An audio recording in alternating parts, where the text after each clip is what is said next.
74 4 को जनतालाई यहाँ यति धेरै जनता हुनुहुन्छ उहाँलाई बाचा कसम गर्नुस् कि तपाईले जितेपछि पहिलो एउटा काम इम्पोर्टेन्ट काम के गर्नुहुन्छ यहाँको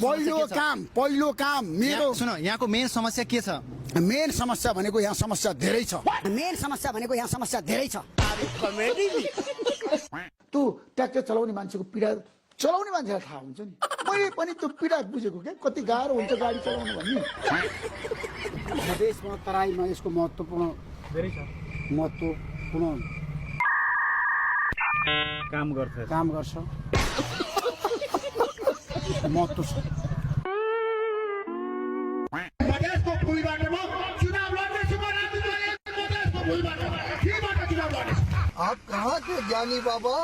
एउटा रमाइलो प्रश्न छ ऋषिजीले अब चुनाव चिन्ह रोजि नै सकेपछि किन मोबाइल रोजेको उहाँलाई मनपर्ने काजु रोज्नु पर्थ्यो नि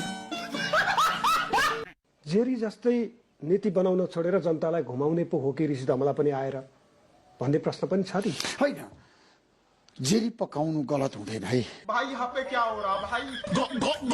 ये कहाँ फंस गया भाई मैं आज त्यो जेरी पसलमा पुगेर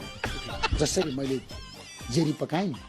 त्यो जेरी पकाउने मान्छेले मलाई आज के भनिराखेको छ थाहा छ ऋषिजी तपाईँ आइसकेपछि हाम्रो पसलमा जेरी खाने मान्छेहरूको लाइन लाग्यो मैले पकाएका जेरी खानेहरूले मलाई भने के ऋषि धमलले पकाएको जेरी तपाईँ पकाउन सक्नुहुन्छ सोधे रे अपन भी एक चाय का दुकान खोलेगा